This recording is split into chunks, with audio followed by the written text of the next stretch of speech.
Dans les grandes communes du sud de Bastia, en pleine expansion démographique, peu de suspense à 2 mois des élections municipales. Seul Jean-Charles Djabigogne et Abigoulia devraient ferrailler avec une liste d'opposition. À Furiani, Borgo et Luciane, c'est la continuité qui devrait l'emporter, faute d'adversaires. Le point sur les forces en présence avec Paul Salor et Tiffany Ortiz-Verrea. Il a été pendant des années le visage de la Chambre de commerce et d'industrie. Jean Dominici, déjà président de la communauté de communes Maranagol, où va briguer un nouveau mandat, celui de maire de Borgo. Dans cette commune en pleine croissance de 6000 inscrits, il ne devrait pas y avoir de suspense puisqu'à cette heure, une seule liste est en lice pour prendre la succession d'Anne-Marie Nadal, qui passe la main après 43 ans de mandat. Un temps pressenti pour prendre la suite de sa mère, Pierre Nadal, il ne conduira finalement pas la liste, mais il figurera en bonne place. Un peu plus au sud, à Luciane, José Galetti, élu depuis 1995, est candidat pour un nouveau mandat, à la tête d'une liste qui ambitionne de rassembler toutes les bonnes volontés au-delà des clivages politiques dans une commune en pleine expansion.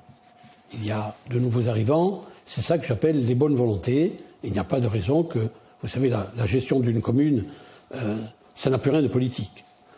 La gestion d'une commune, il y a des intérêts énormes au niveau des habitants. Et donc, s'embarrasser des questions idéologiques est une erreur.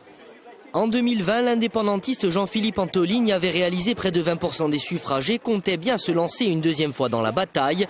Mais à l'approche de l'échéance, il nous annonce finalement renoncer à constituer une liste dans le sillage de la non-participation de Nazione à Bastia et Ajaccio. Il ne devrait donc pas y avoir d'opposition à Luciane, à une situation inédite dans l'histoire de la commune que regretterait presque le maire sortant. Depuis toujours, ce sera la première fois qu'il n'y a pas de liste d'opposition, mais pourquoi pas quand il y a une liste d'opposition, ça a au moins le mérite de rassembler les troupes.